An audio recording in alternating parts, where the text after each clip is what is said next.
Hello and welcome to this podcast of Housing Geospatial, the podcast where we discuss anything and everything that relates to either housing or geospatial, preferably if there's a little bit of both. Housing Geospatial was formed as we believe place matters for social housing and that geospatial information is woefully underrepresented within the housing sector. This series is around sharing a collective knowledge within the housing sector. You can find either our group page on LinkedIn or feel free to head over to our website at www.housinggeospatial.co.uk. I'm your host, Chris Kinnear, and our guest for this podcast is the ever brilliant Paul Taylor, who is the innovation coach at Bromford Flagship. Hi, Paul, and thanks for joining us today. Morning, Chris. Morning, listeners. Although you might be listening to this in the afternoon, but it was morning as we record it. Oh, thank you. How did you get involved within housing and/or geospatial?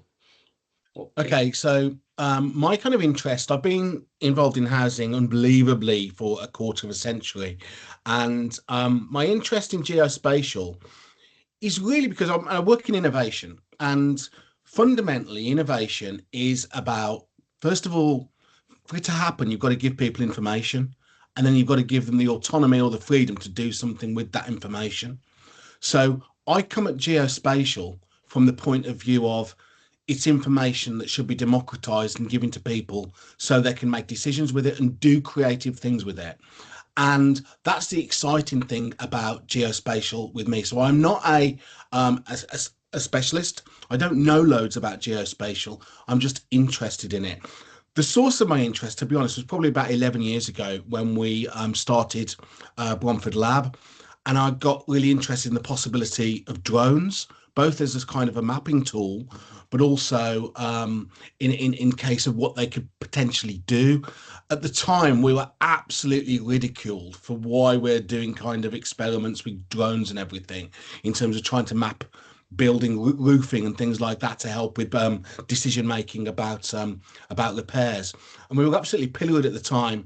And we're probably a bit ahead of our time in the use of drones, but I've stayed an amateur drone enthusiast to this day.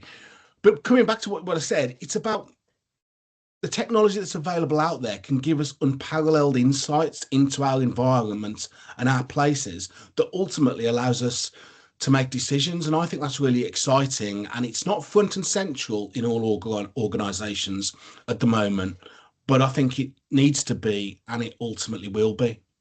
That's really interesting. Might talk about drones in a bit because I love drones as well. You've got a really interesting. I mean, you said you've been in housing for 25 years, but you've also got a really interesting pre-housing story. Could you tell the listeners a bit about that as well? Yeah, so I fell into housing in the same way that many people do, or probably my interest. I studied law, and I was going into law just because I found that the world of that fascinating, but I fell out or quit fairly quickly, having an experience at working at a law firm just on a voluntary basis, and the culture and the kind of, I'm not saying this about all people who work in law, by the way, just my experience of the kind of milking people for money and running things up. It was just something that didn't sit with my personal kind of my personal view of the world. I went to work for the civil service, which were in the very early days of the setting up of the child support agency, which actually, was hated at the time, but I think did have a purpose behind it in terms of what it was trying to do, in terms of, redistributing money for people who really needed it. But what that really taught me, Chris, was how organisations can become very bureaucratic and very hierarchical and squeeze the creativity out of colleagues. At the time, I was working absolutely the front line in an early contact centre as a team member, then became a team leader. And it was absolutely, you could see that the decision making in the organisation was a way away from what the front line actually needed. So I left that. I left that after a couple of years and saw an advert in the paper which dates it completely, because there were actually adverts for jobs in physical papers. And it was from Bromford for an estate manager in North Shropshire.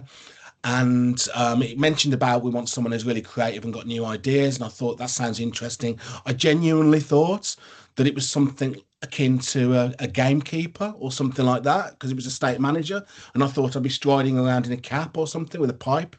Um, but actually, it was a really cool job, and I loved it because it was like, going around the countryside, meeting new people who worked in who lived in social housing, helping them solve problems, and I really loved the role, and I really got interested in housing from that point forward. I've done lots and lots of roles within housing. And then I moved towards innovation latterly. So that ties us really well into our kind of next question. How, because I take it that, you saw all the bureaucracy. The note I've made is the time between decision making to being practically rolled out, and like that need gap was huge. Yeah. Was that kind of what inspired you to become an innovation coach and working towards innovation? Yeah, I mean, yeah, I'd always put myself. I'm a person who's probably better at helping start things than to maintain things, first of all. And I like looking for kind of new trends or new things and new technology as well. That's always been an interest of mine. But I suppose the move towards that, I did a number of roles where we, in terms of project management, sustainability, communication. But the move towards innovation came in a sense that I felt that housing organisations have a really important purpose, and innovation is not always front and centre of what they do. And I don't think we can afford or could afford to do that. So, it was about 11 years ago now, we kind of realised as an organisation that we needed to move innovation more front and centre. And I was given the opportunity to say, well, how do other organisations do it? How would a housing organisation do it? And we started Bromford Lab, which at the time was the first innovation approach or innovation lab within the sector. And that was really about assembling a small team of people, a very small team of people, Chris, around problems that the organisation have got to kind of unlock creativity away from the day-to-day business as usual way of doing things. So that's where we came in, and we've gone through a number of iterations, obviously moving to Bromford Flagship latterly. But yeah, that's where it was really. It was really about how do organisations put innovation front and centre in the same way that they would put any other process front and centre. And I think it's a really important role for housing associations to think about that. Yeah, that's that's kind of blown my mind a little bit, in all honesty, thinking about that. So kind of as you moved into innovation, you talk about breaking down layers of bureaucracy and trying to be creative with solutions.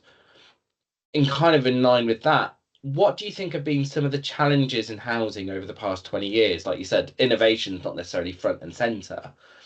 Yeah, so what are some of those other challenges do you think has been coming in? Yeah, okay. Well, I won't go over the obvious ones like, the lack of supply, right to buy, all of those kind of things. But I think ones to kind of pick out from my perspective are, first of all, the sector has not historically kept up with innovation generally going on, outside. And partially that is because of its view of it hasn't got the same competitive demands for customers that other organizations have got. So it was very slow to adopt basic technology like the use of text messaging, things like that, very basic progressions in technology were not quickly adopted. The fact that it's had, being reliant on a small number of IT suppliers to the sector rather than looking outside in terms of what other people are using. But I think some of the main challenges away from the technology have been around the focus on scale and spread rather than locality.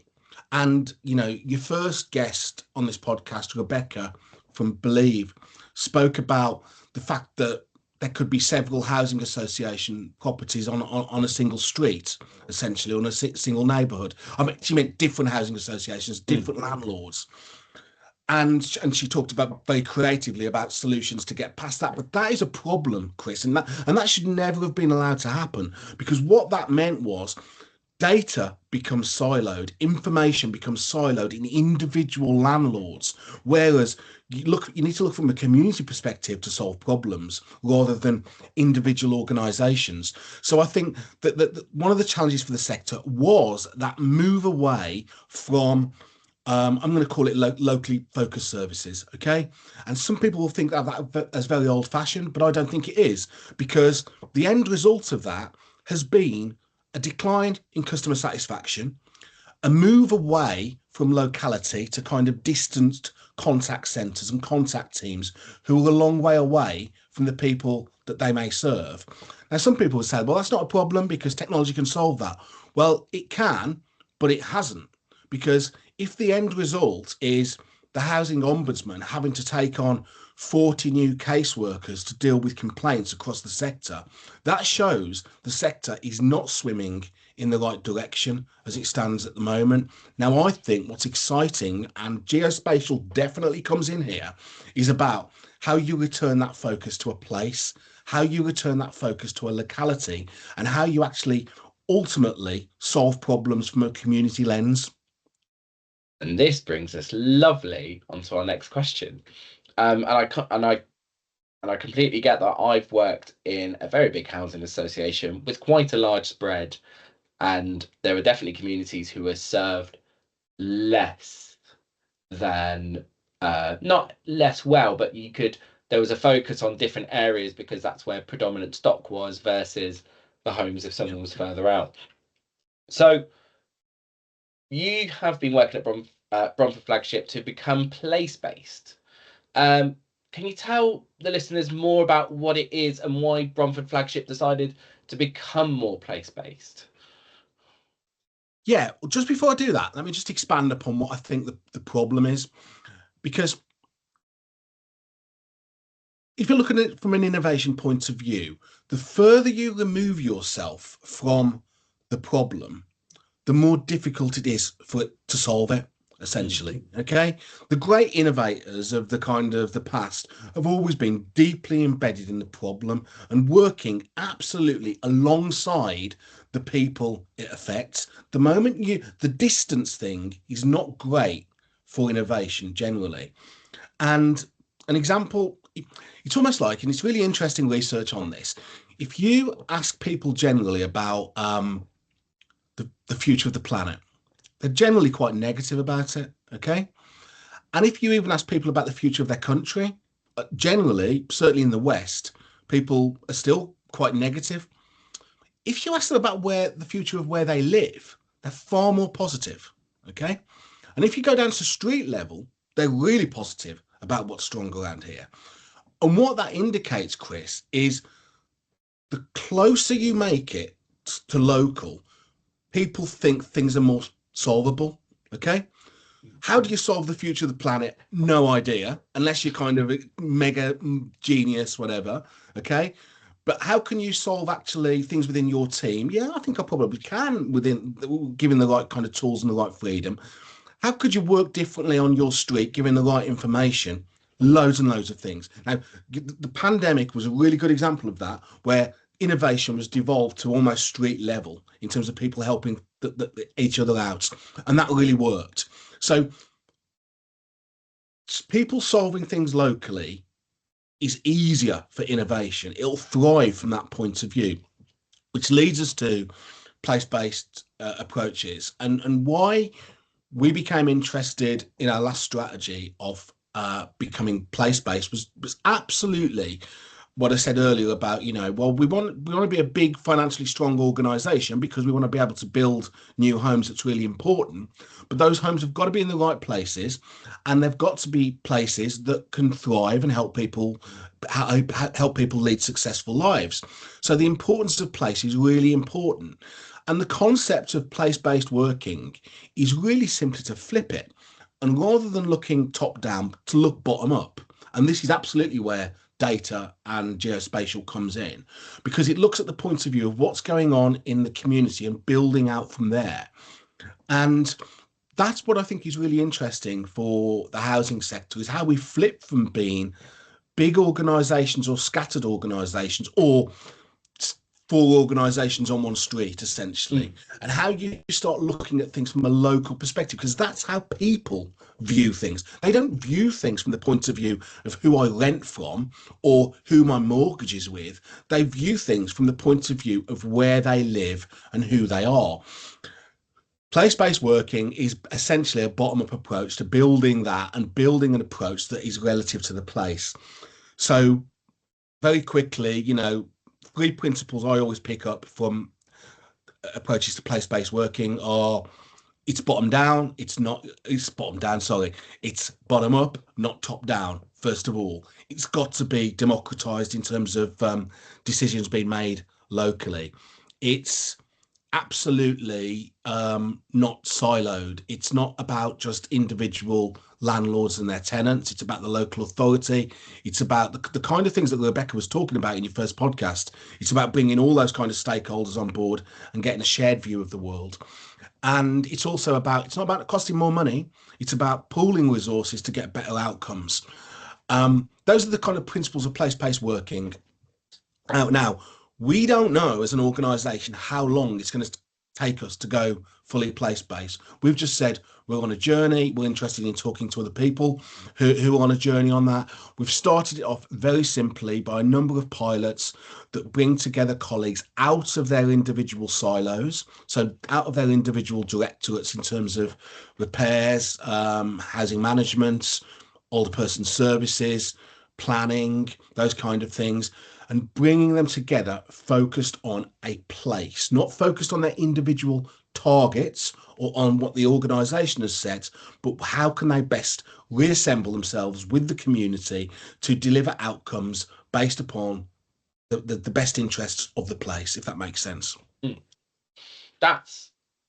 me, that is just kind of music to my ears, hearing that kind of the bottom-up approach, democratizing information. Those of us in geospatial, we fully believe in democratizing information and sharing that as widely as possible.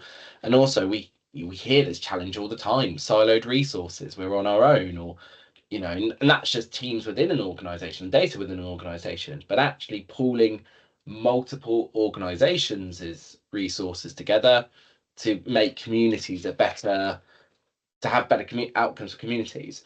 So how did you go about creating your methodology for being place-based? I know there's some geospatial involved, but what else did you do to get to where you've got to now? Yeah. So now, first of all, I'm stressing it's still very, very early days, although we've got some very promising initial results. But a mixture of a geospatial approach with a kind of local knowledge, I would say. So a bit of a mix of art and science has been our approach.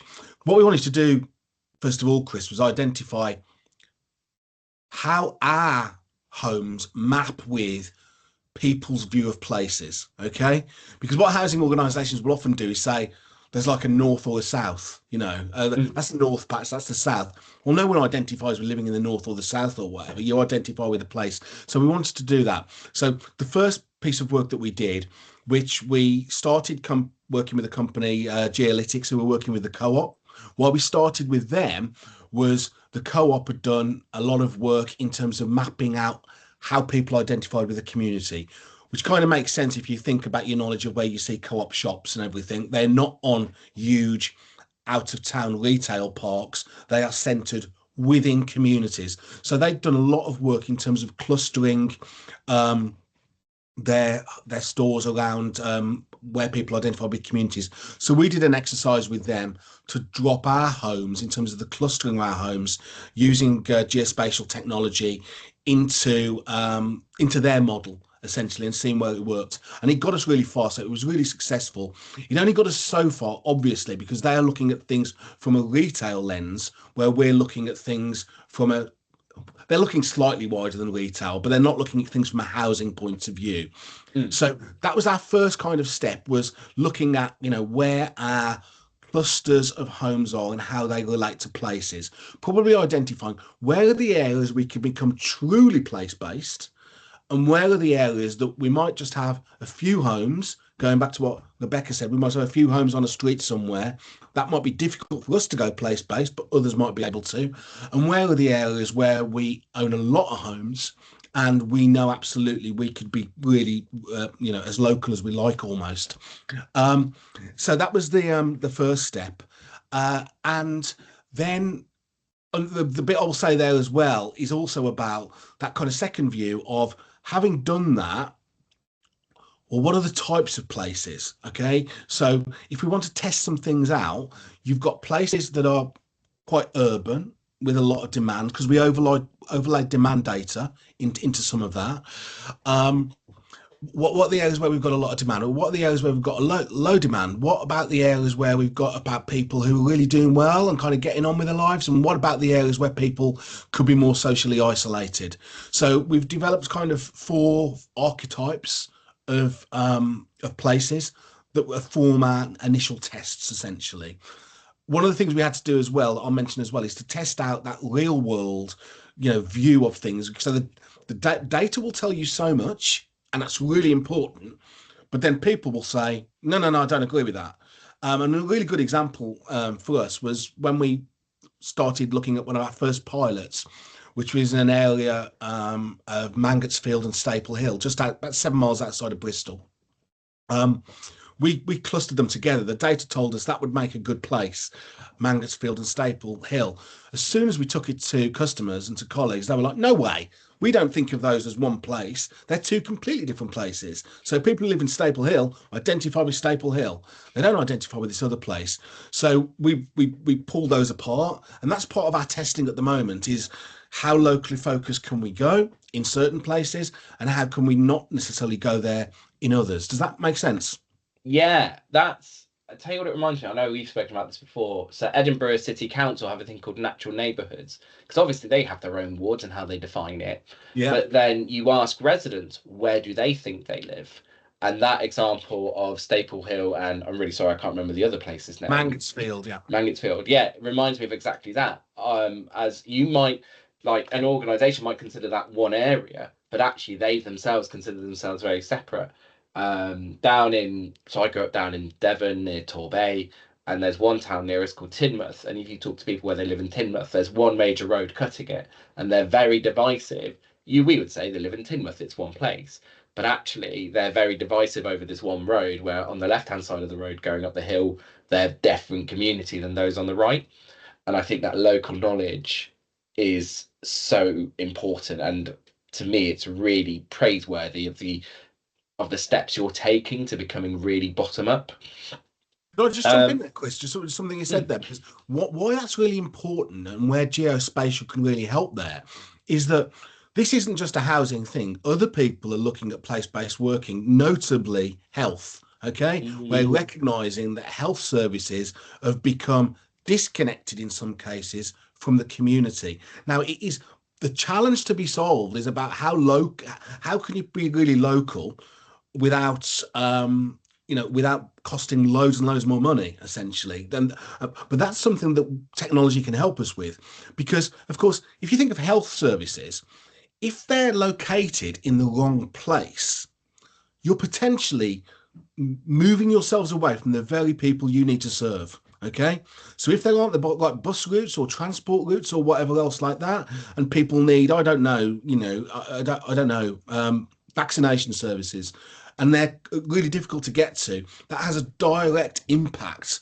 on people's health and people's ability to take part in those services. Housing, exactly the same, essentially. So looking at that in a place-based way from a point of view of the people who live there and the point of view of the kind of the the geospatial aspects to the place as well is really important in where you locate services. mm. And certainly one of the first things that we came about with our first place-based pilot is they've got to be located in a place. I know we've all gone to remote work and things like that, but this is really, really important. If the community are saying this, then actually we need a small, locally focused team. And those things sound obvious, but they are not necessarily. Yeah, that was kind of blown my brain a little bit that much. I think your bit there about saying how local can you go before it costs too much and trying to find that balance. I think it's going to be great seeing your long-term trajectory with that. And kind of with that in mind, what I know we've spoken about it previously, but what interesting results have you found from the geospatial work and then the later stages of breaking it down or consolidating as much as needs to based on local knowledge? Yeah, what interesting stuff have you found out so far? Well, as I say, we're still probably early days on the geospatial use for teams. So the stuff that Rebecca talked about probably a little bit further forward than ourselves. But in terms of, we've got 3 pilots going. There's one just about to go live, and there'll be another 4 or 5 over the next year before we then go to the bigger problem. How do you roll that out across a large organization? There's loads and loads of really interesting results. First of all, if you take it from the point of view, if you now start talking about a local authority about place-based working, so some of our stakeholders, they'll start saying, oh, that seems to map over in our priority neighbourhoods as well. So, well, we're looking at the same, we've got different data, but we're looking at the same problem. How can we start joining that up? And how can we start building that together? So we don't have a Bromford Flagship view of the world, but we have a locality view of the world as well. So very, very early days on that, Chris, but it is a really interesting conversation. And I think it's really exciting for housing organisations who are in the geospatial space, because local authorities have got a huge financial challenge. Okay, so they are going to be interested in working with anybody who can share and can actually bring information together and to stop the duplication and the siloed use of resources. So we've started some really good work around that in terms of data sharing and in terms of what could that look like. But more practically, if I just talk about the difference on the ground, is the very act of taking people away from their individual siloed line managements and putting small teams together with agile kind of, ways of working in a place and saying to them, you are responsible for the place, has changed things. I mean, I've been working in innovation 11 years. I've never been so sure that we're onto the right thing. Normally I'm like really negative. This isn't going to work. This isn't going to work. Within week 2 of this, I knew this is going to work, because what you're doing is bringing people together around a problem and giving them the autonomy, limited autonomy, maybe in some cases, to make decisions around that. So communication within the organisation and with customers has improved exponentially. Okay, and that's colleagues themselves saying we did one of the reviews last week. Absolutely, the one thing we couldn't take away is all of that siloed stuff across organisations leads to bureaucracy, as you know. And the larger the well, actually, I don't think it is necessarily. I think any organisation with more than 50 people in it is prone to an element of bureaucracy, probably less than that, to be honest. So the number one thing that they've seen is communication. The fact that they can now directly talk to engineers, they can reprioritise things about what they see or what people are telling them. So the agility to respond to things that are happening in the community is absolutely massively improved. We've seen things like, so the first pilot was probably our most in-demand area in terms of repairs and complaints. We've seen repairs timescales completed drop by, I think it's about 40% as it stands, something like that. Now, even if it was 10%, I'd be saying that is a huge, huge win. But if you can start making inroads into 40% and cutting down engineer travel time significantly, all of those things within the first pilot 8 months to date with no additional resources. This is the point that's really important, Chris, is that people say, yeah, you've just put loads more resource on it. We haven't just reassembled what's already there. That's really interesting to me, Chris, around we're not organizations, we're all under pressure, okay? But we don't always need more money. We just need to reorganize and rethink around data and the place, ultimately. That's it. And if you start there, I think that you see some really exciting things. I mean, I don't know how visible I was doing that, so the people watching on YouTube might see it, but like inside, that was jaw dropping. 40% reduction in wait times with no additional resource. That's just insane. That's amazing. Yeah, the first team to have absolutely all repairs appointed across the organisation. So we had most organisations had a backlog since COVID of unappointed repairs, and they were the first team to actually crack it. across the organisation. What's changed? We haven't given them any massive training or massive budget, or we haven't brought consultants in to remap customer journeys. We've just said, you're local, you solve it.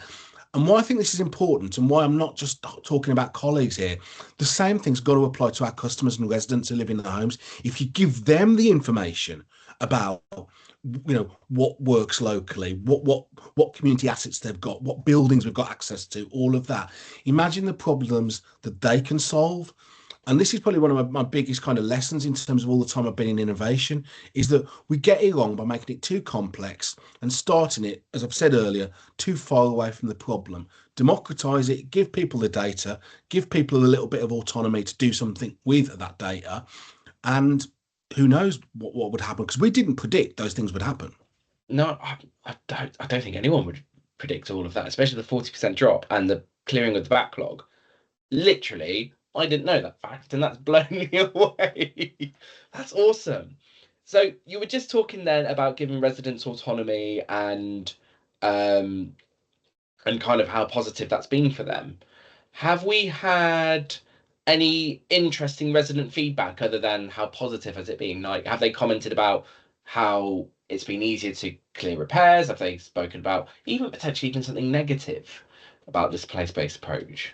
Yeah, so the concept of place-based residents really love, okay, because they see it as a return to a simpler time, which in many ways it is a simpler time with modern technology. I sort of describe it as, So at that level, in terms of the pilots, it's still early days, I would say, because obviously customer satisfaction doesn't shift overnight, as you know yourself. Yeah. If you're angry with somebody or whatever, you don't just change your opinion just because of one experience. You think that's a one-off. So we haven't got the data at this time, I think, to say to you that dial has shifted in the same way as what I just alluded to with repairs.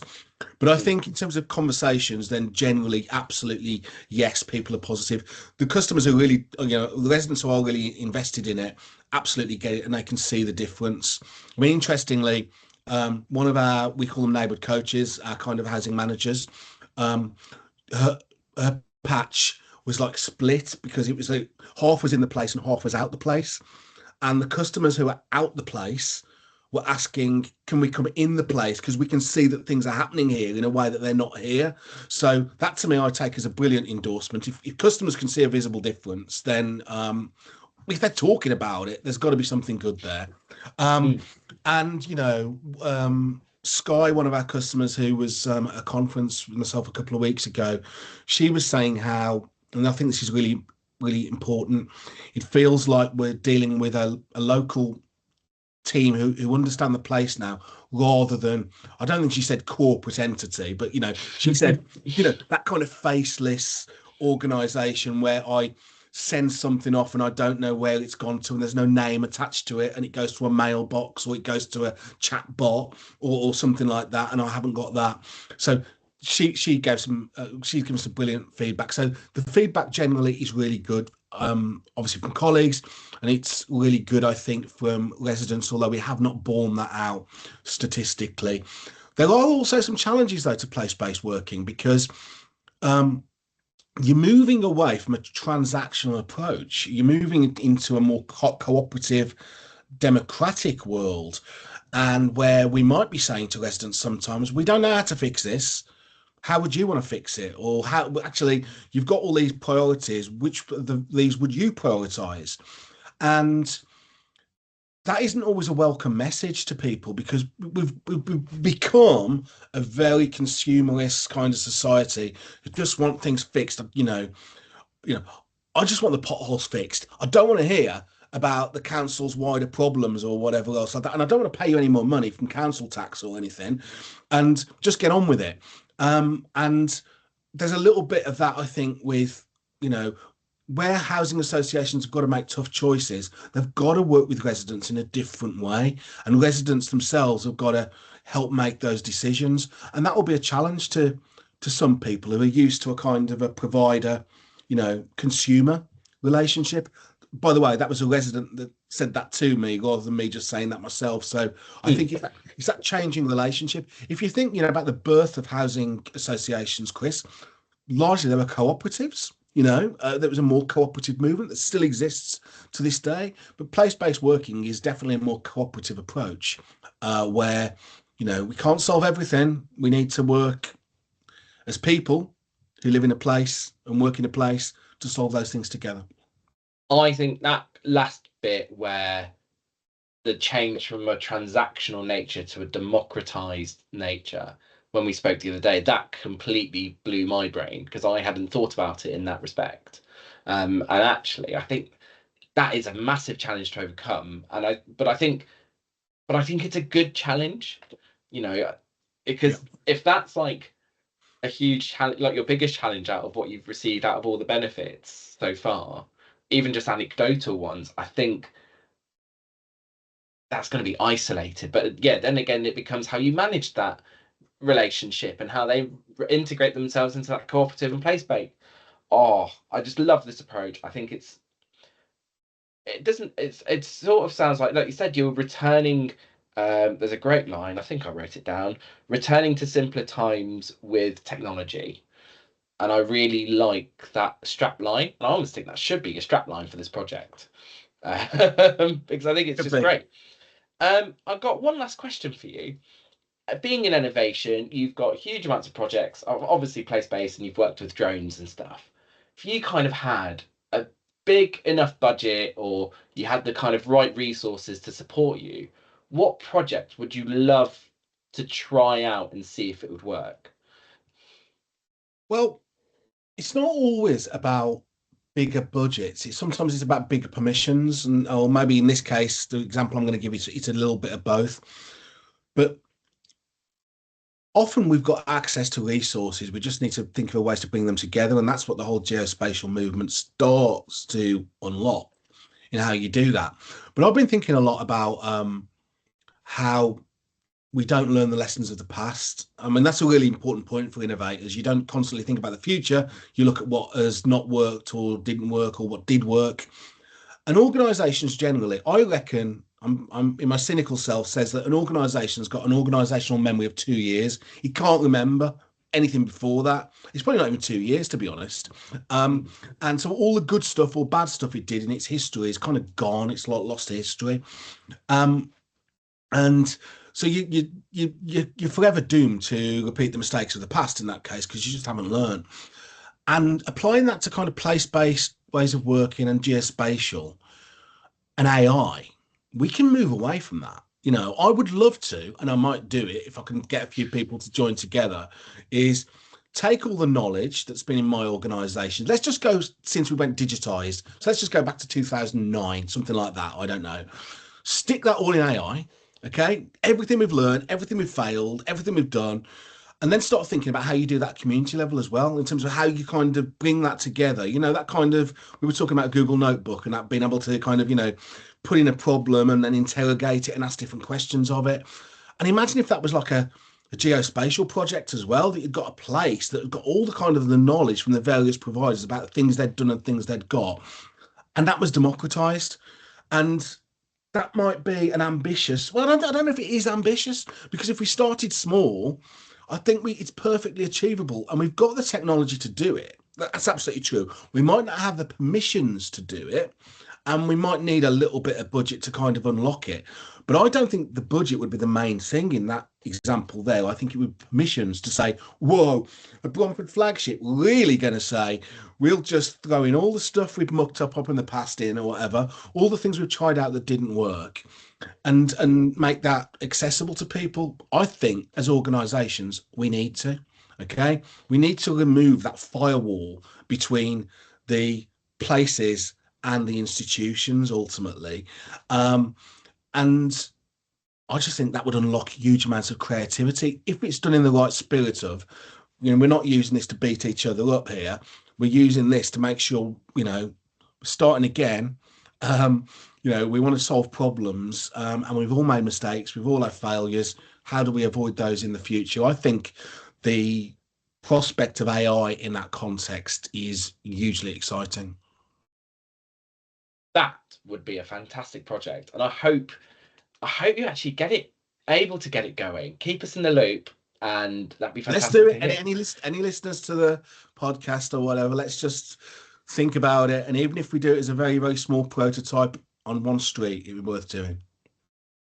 Oh, that's amazing. That would be amazing.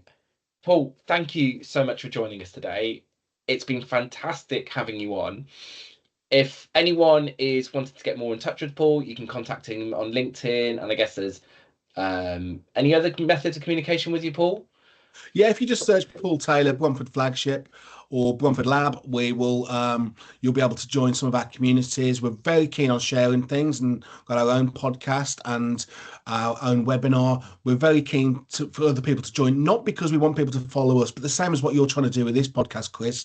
How can you build a community around these things so that people who are interested in geospatial or place-based working, we're just interested in getting to know people who are trying things out.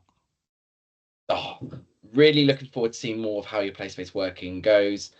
I think it's great, and I really am excited over the next couple of years to see how your pilots do more and how you integrate that more into your organization. Everyone else, thank you so much for listening today. It's been brilliant chatting to Paul.